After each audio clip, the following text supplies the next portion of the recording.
ఉన్న బంగారాన్ని విడిపించి ఆ రోజు ఆన్లైన్ రేటుకే మేము కొంటాం. Sharma gold company.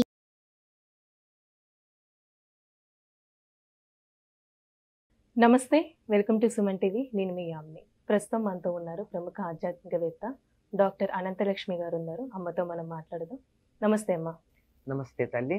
అమ్మ, ఇప్పుడు స్త్రీ యొక్క అలవాటు వల్లే ఇంట్లో ధనప్రాప్తి గాని అలానే పేదరికం గాని వస్తుందని అంటూ ఉంటారు. ఇప్పుడు స్త్రీ మన ఇంట్లో ఏ విధంగా నడుచుకోవాలమ్మా? అసలు ఇది చాలా వరకు నిజం, పూర్తని చెప్పలేము. గృహిణి గృహం ఉచ్యతే అన్నారు. గృహం అన్నది ఇల్లాలి వల్లే. ఇల్లాలు అన్నారు కానీ ఇల్లాడు అని అనలా. ఇక్కడ ఇల్లు, ఇంటికి గృహ సామ్రాజ్ఞి అమ్మాయి. గృహరాజు అని అనలేదు ఆయన్ని. ఇల్లు అనే సామ్రాజ్యానికి మహారాణి ఆ ఇల్లాలు. ఆయన ప్రెసిడెంట్ లాగా ఉంటాడు. ఈవిడ prime minister, home minister, finance minister, మూడును. అంచేత బిల్లులు తయారు చేసి పంపిస్తే ఆయన చట్టం చేయడానికి ఆమోదముద్ర వేయాలి. తప్పదు.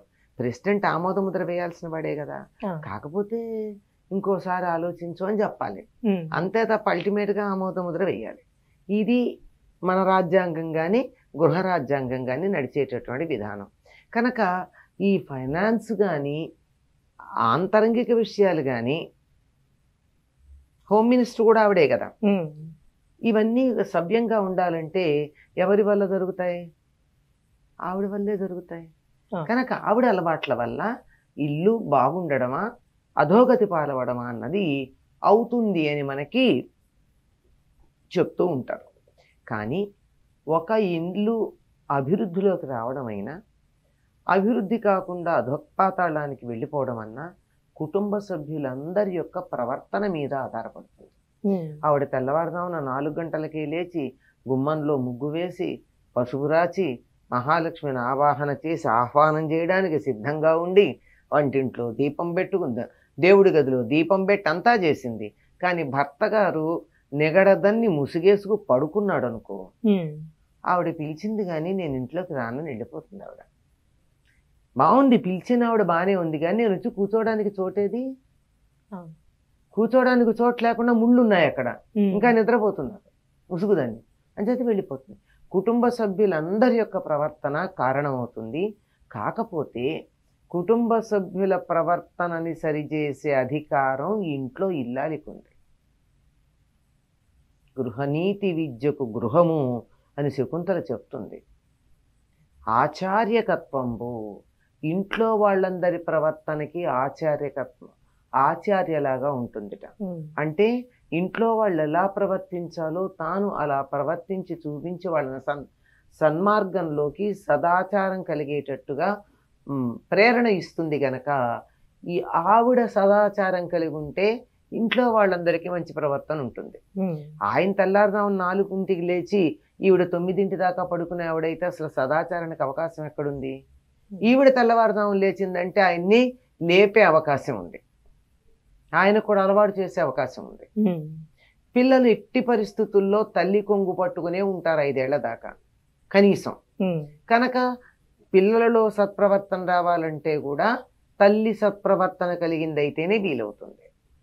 అందువల్ల ఇంకా చెప్పుకుంటూ పడితే చాలా విశేషాలు. వీటన్నింటి జోలికి వెళ్లకుండా ఏమని చెప్పారు? ఇంటిని చూడు, ఇల్లాలిని చూడు అన్నారు. ఇల్లాలు ఎలా ఉంటుందో చూడక్కర్లేదా? ఇల్లు పెట్టిన తీరు చూస్తే ఆవిడ ఎట్లా ఉంటుందో చెప్పేయచ్చు, అంతే కదండి. కనుక ఆ ఇంటి యొక్క పెత్తనం అంతా ఆ ఇల్లాలి మీద ఆధారపడిన కారణంగా తాను సత్ప్రవర్తన కలిగి ఉంటే ఇల్లు బాగుంటుంది. ఎప్పుడైతే మంచి ప్రవర్తన ఉంటుందో అక్కడికి లక్ష్మీదేవి వస్తుంది. ఆవిడికి చాలా ఇష్టమైన ప్రదేశాలు చిరునవ్వు ఉన్నటువంటి ముఖం, దెబ్బలాడుకోకుండా ఉన్నటువంటి ప్రదేశం, ఇల్లు శుచిగా ఉన్నటువంటి చోటు, ఇలా చెప్తుంది ఆవిడ తాను ఉంటానని. మరి ఇల్లు శుచిగా పెట్టుకుని చిరునవ్వుతో ఉండి ఇంట్లో వాళ్ళందరూ హాయిగా ఆనందంగా నవ్వుకుంటూ ఉంటే లక్ష్మీదేవి రాదా? వస్తుంది. దెబ్బలాడుకున్నారనుకోండి, అక్కడ దాకా వచ్చి ఇట్లా పారిపోతుంది ఆవిడ. నేను ఉండను అని స్పష్టంగా చెప్పింది. చెడ్డ మాటలు వినపడేటటువంటి చోట ఒకళ్ళతో ఒకళ్ళు తగాదాలు పడేటటువంటి చోట నేను ఉండను అని చెప్పింది.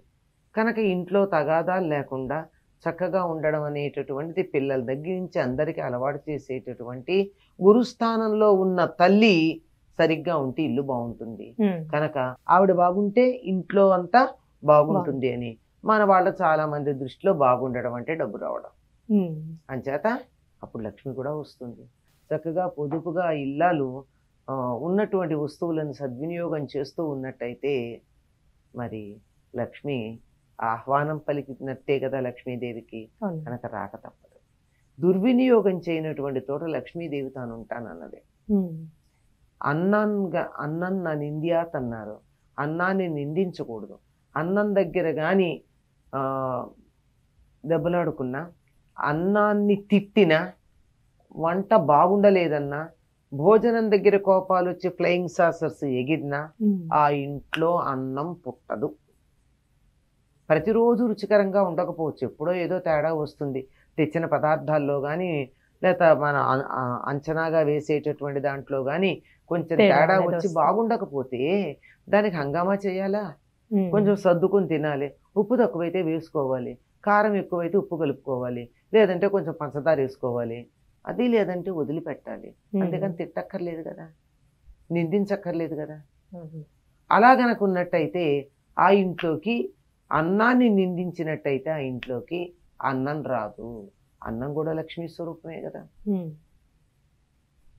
కనుక అందరి ప్రవర్తనని సరిచేసే అధికారం ఇల్లాలికుంది గనక ఇల్లాలి ప్రవర్తన బాగుంటే ఆ ఇంట్లో సంపదలు ఉంటాయని, లేకపోతే దరిద్రం ఓలాడుతుందని చెప్తారమ్మా. అంతే. చాలా చక్కగా తెలియజేస్తారమ్మా. ధన్యవాదాలు. సుమన్ టీవీలో మీ పర్సనల్ అండ్ బిజినెస్ ప్రమోషన్స్ కోసం కింది నెంబర్కి కాంటాక్ట్ చేయండి.